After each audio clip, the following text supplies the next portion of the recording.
Welcome to the MS&Me Radio Network. The broadcast shows are for informational and entertainment purposes only. They are not designed to provide listeners with specific personal, medical, or counseling advice. Individuals with a medical issue should always consult their healthcare provider. MS&Me is not responsible for content of individual shows. The views expressed by show hosts or their guests are their own. Enjoy the show.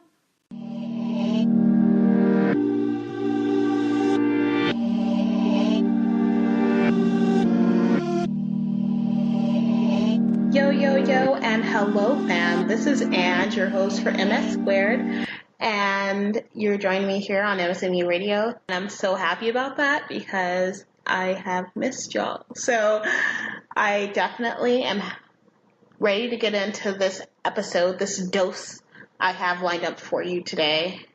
It's all about relationships for the next probably 3 episodes. I'm going to try to stretch it out through the end of February because this is such a month that celebrates so many amazing people and so many relationships. So I want to go ahead and sort of get into the niche of things, if you will. Also, don't forget, you can follow MS Squared on Facebook. You can actually follow and interact with me there if you would like to. So go ahead and search MS Squared, and that's just spelled out, no special text or anything. And my face should pop up, the show page should pop up, and you can go ahead and check out that page. You can get access to an itinerary of shows that are upcoming, like the topics that I'll be talking about. If you care to ask for a specific topic to be covered, I would love to hear about that. Or if you have some feedback for me regarding anything, all input is welcome. I definitely would, like anyone else, prefer, constructive criticism.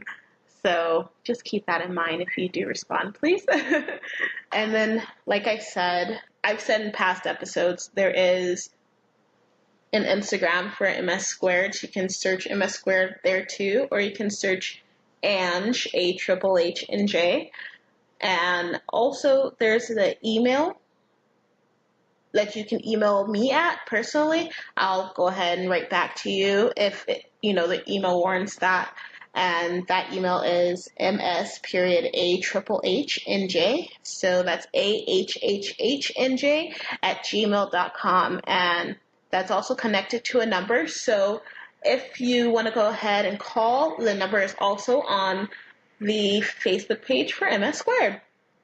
And of course, don't forget to, well, not that you will forget, but after you do listen to the show on MS&Me Radio, go ahead, keep listening. I love to just listen to the different experiences people have had with this condition and expose myself more to it. And it's really, really, really kind of unfortunately gratifying, because it is something I can relate to. All of the hosting content is about MS, so that's really, really fabulous. So today I have the first episode lined up where I'm going to be talking about relationships, and today's show is going to be an interview with someone who's very near and dear and special to my heart. And so without further ado, I'm going to go ahead and get the tape rolling. I hope you enjoy it. And if you do, like I said, give some feedback. I love it. I love y'all. And here we go.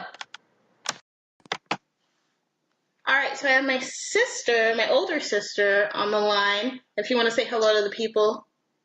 Hey, people, and I'm not that much older. No, not at all. I'm always going to be your baby sister, right? And I'm always going to be right? Yes, right. It's fair trade.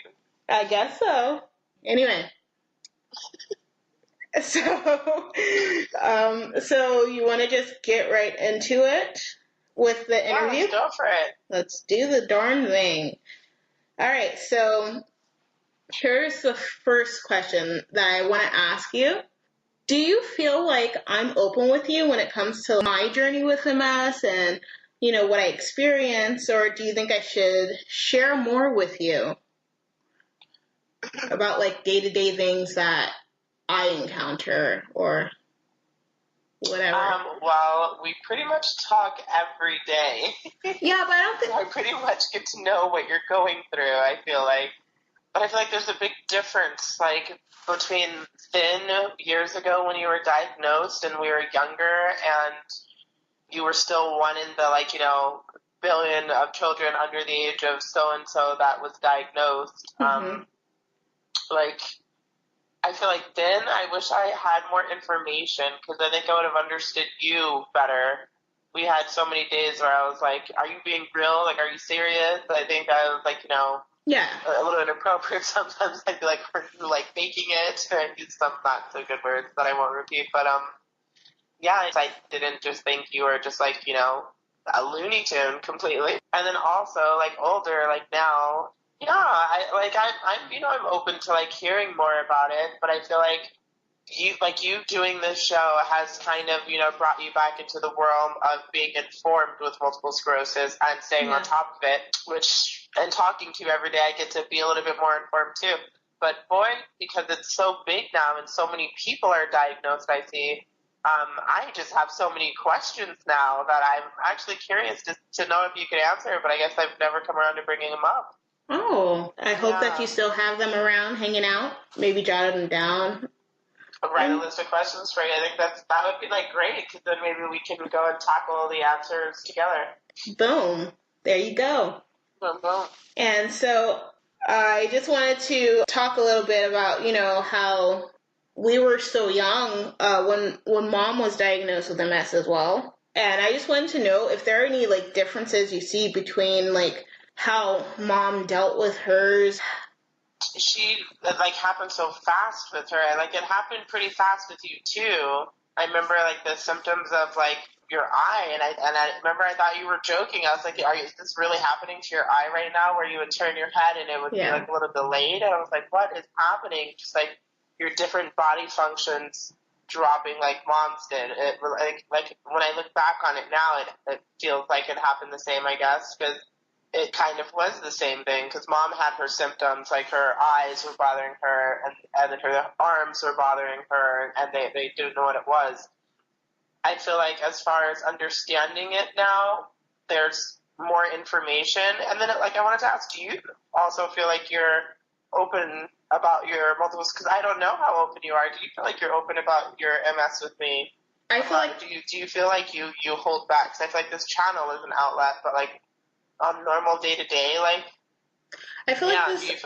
Yeah, like you said, this channel gives me a great opportunity to be able to sort of talk about, my complications, my fears, and all that when it comes to MS in a way that I don't think I really have done before with anyone.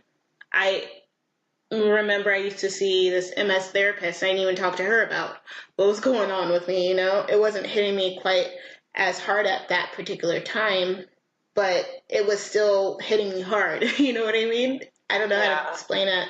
It's sort of like I feel I unconsciously have sort of just avoided it and pushed it away and, would have like really tried to drill it into my own head like this isn't really anything. This isn't real. What I'm going through isn't it's not correct. Sort of like, no, I'm fine, It's a diseasement of sorts. Yes, definitely. So I want to ask, like, being a daughter and a sister of a person that's been diagnosed, like, have you felt mentally supported throughout the journey of being a loved one? And I know you just talked about how frustrated you get sort of with me, and I remember those times, and I'm trying to avoid those times in the future. But I have felt absolutely unsupported in this until coming across things like your channel. Like this is something that actually, is useful to me, that is informative to me, that whether I was just listening, like the first couple of episodes that I listened to was like more informative to me. and gave me some insight into even looking into myself. But yeah, just like it's like an outlet that I can relate to because I have like physical issues too, you know what I mean? Yeah. So I feel like now there's so much more support, I guess, out there. But when I was younger, I was like, you didn't know how to support me. Mom didn't know how to support me. You guys didn't even know how to support yourselves, Right, and yeah. nor really any direction to go because it was so new to us. And I remember I recall a doctor saying to me like you know, it's not hereditary. It's more common among siblings, and that like hearing a doctor say that to me just like confused me for so long. I'm like, why would you say that to me? And I was like young. That's when you were diagnosed. That was one of the doctors in that same room.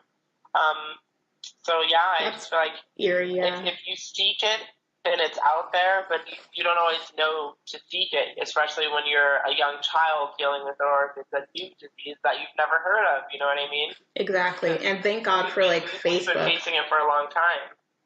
Right. I was gonna say, thank God for like social media and stuff. I attribute that a lot lately with the show and everything. Like, I wouldn't be able to get to this point of sharing. You know what I mean? Yeah. If I didn't really have the it wasn't even like a push. It was just like one day I was just like, there's got to be other people, you know, going through stuff. Like I go through stuff, and I searched MS on Facebook, so that's really what got me to open up.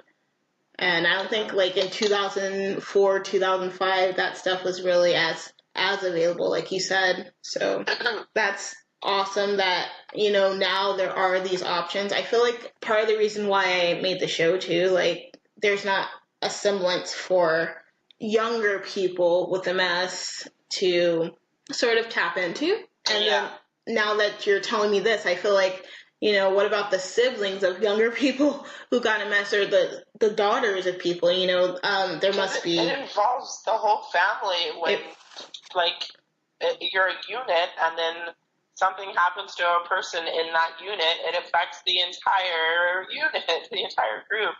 It was very intense, and we not only lost Mommy, like, rapidly, who was, like, the strongest, most wonderful, intelligent introvert I've ever met in my entire life. But then you, little amazing little brat, no, I'm just kidding. Amazing, wonderful, intelligent being yourself, also had to struggle with so many different things that came with not knowing how to understand and grow and recover from having multiple sclerosis. Yeah. And so I mean, it's different. Yeah, I feel that. It's been rough, but we've been doing it, getting through it. I've been seeing that, like, no matter what, you have always made some kind of outlet for yourself to deal with your MS, though, even if it's like a mild outlet, or even if it's a friend that you can relate to, like that, because they have, you know, another ailment and maybe they're more understanding. So it's like I've seen you and watched you like really, really like save yourself when it comes to this disorder, and there not being so many available resources to it. You've kind of found your way. So I commend you for that. Thank you. Thank you. Yeah. So for our next question, I'm trying to keep track with myself because I'm so confused. My jotting down of notes is so everywhere. Wow. Okay. So I wanted to ask, what do you think that my biggest struggles are? You sort of mentioned a few, just with, you know, Mom in a way, you know, how it's sort of time against you, or against me, against everyone involved, all the parties involved essentially.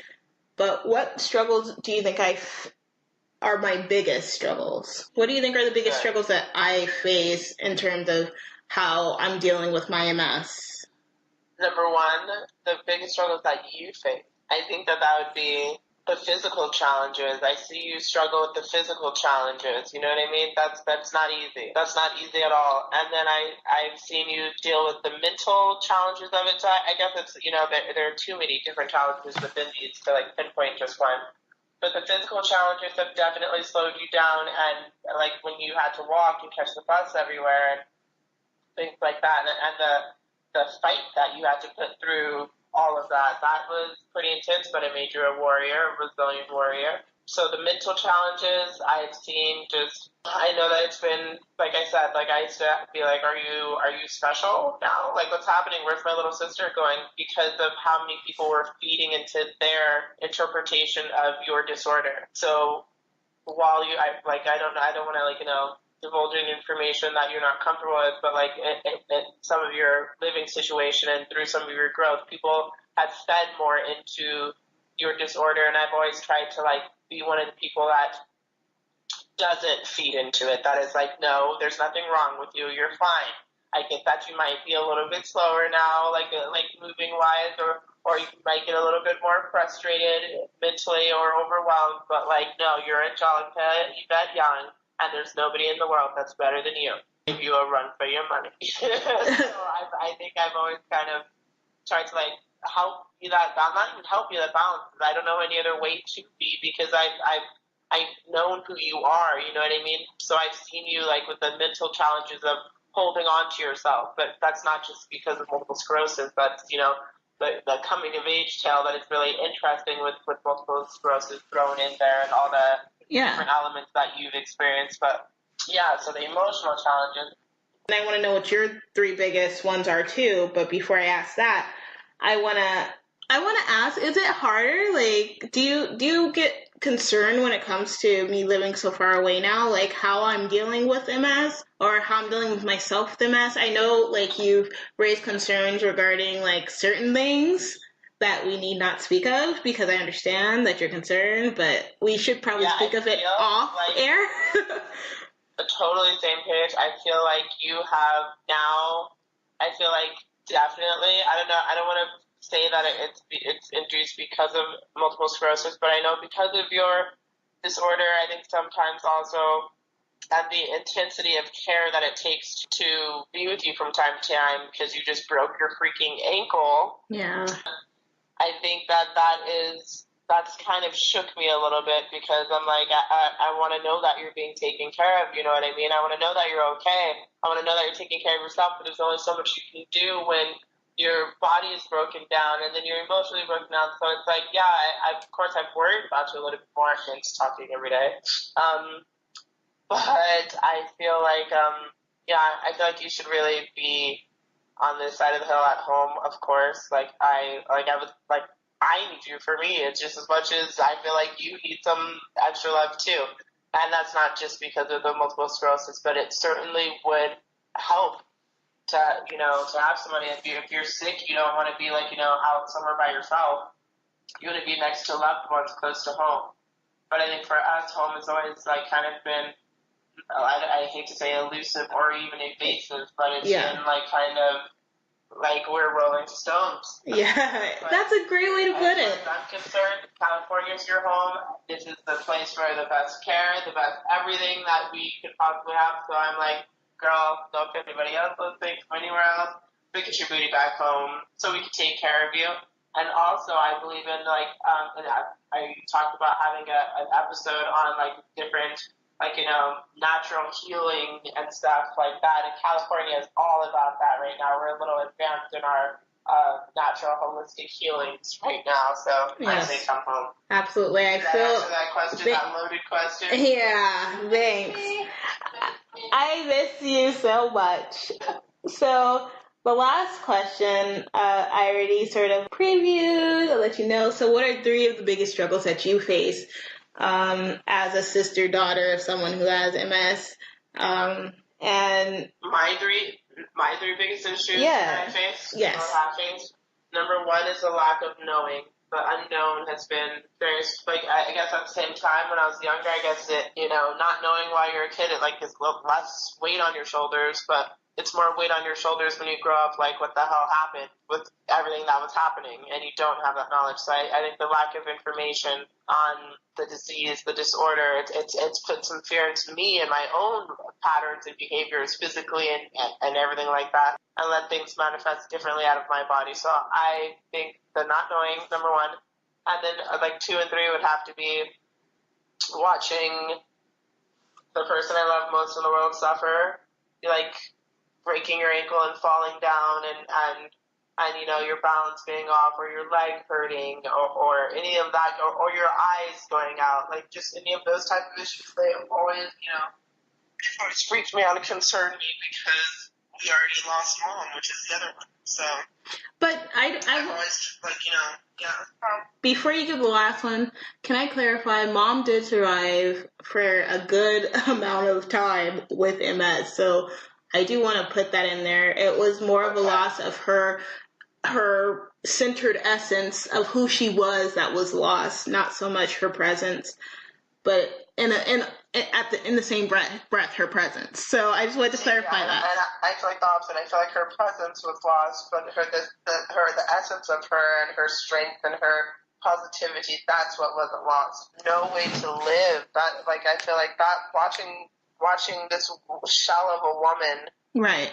Yeah. It's hard. It was hard. Broken while the woman on the inside is still whole and fighting for her life with no armor, with no nothing. With no nothing. Yeah, not even opportunity. She was one of the smartest women in the world and had no information on her own disease. Right. And that was, first of all, traumatizing, to say the least. And it's like, it's so hard to feel so powerless when you see that, when you have to, that's what you have to see, you know? Yeah. And so... And that's how I felt with her and with you. But I want you to know first and foremost that I'm going to be okay. That I am being... You are okay. You're better than okay. You just need to keep at it. Keep at it. That broken leg took a lot out of you. And you can't afford to fall. Like, you know what I mean? Like, you could have, like, physically you did fall, but internally you can't afford to fall because that's, you know, that's just, we can't. Right. We have to keep this motivation and this positivity basically flowing harder in our veins than blood to not let ourselves stay at a point where it's like not ever going to get better. So I know it's for a lot of people with MS, it's like with mom, a lot of the stuff that did happen to her could not really be reversed unless there was like very focused, intense, strict therapy for her at an earlier stage than it got to. So yeah, I'm working on that. Don't worry. Preventative care is the best care. So right. We So I can't wait to talk more on that in a further episode, a future episode. Oh, yes. I'm so excited about that. Yes, I can't wait to have you back. And I'm so happy that we had this talk today, that we are... Yeah, I am too. It was therapy in itself. Yeah, it really was. I feel like we never talk about it, and it's so good. Yeah. It's so... And I am happy to continue the conversation. I cannot wait to make it part of our, because it is a part of our lives. Not make it like the main focus of our conversations, but like incorporate it into, more so into the conversation. So I feel like this is a great way to start, and it's a great way to build our relationship stronger. I love it. I love you. I love you too. So you can go ahead and follow my sister on social media. She is such an inspiration to me and so many others. She's a great spirited person, has a wonderful heart. She works in nonprofit, and she has a page on Instagram that she's getting started. You can go ahead and follow that to check in with what she's doing. She's so cool. She's got all these cool pictures with all these cool people. So you can go to Wildfire Water on IG. Just search that, and you'll be able to check out what's going on in my sister's neck of the woods and all the fun, fabulous things she has to share, which is basically everything about her. She's just fun and fabulous. She's my favorite mermaid. She's my favorite princess, and I love you so much, sis. I love you too. So cute. I'm gonna cry. That's Wildfire Water on Instagram. Charm, LATRESD. Follow me. And follow the MS Squared Facebook page and Instagram and everything else too. So Charm the Trees and then Wildfire Water on IG. I love you. Are you leaving? Well, yeah. Okay, well, see you next time, sis. Okay. You're so cute. I thought that was the sign off and that you were recording. I'm still recording. Still recording. So, all right, sis. Thanks for stopping in, and we will see you next time. I love you so much. You're my favorite. I can't believe you just said those sweet, sweet things about me. You better believe it. Thanks for having me. It was awesome. It was awesome. Thanks for making a conversation out of some top topics that need to be brought up. Thank you. I love you so much. Mwah. Love you too. Love you more. Well, y'all, that is all for that relationship dose. I hope you enjoyed it, and make sure you follow Wildfire Water on Instagram. Also, be sure to follow m.s_squared on Instagram. That is the show's Instagram page. I hope that we all have a fantastic week and a good Valentine's Day if we're celebrating, and a good day if we're not. All right, take care, everyone. Thanks for listening. MS Squared, out.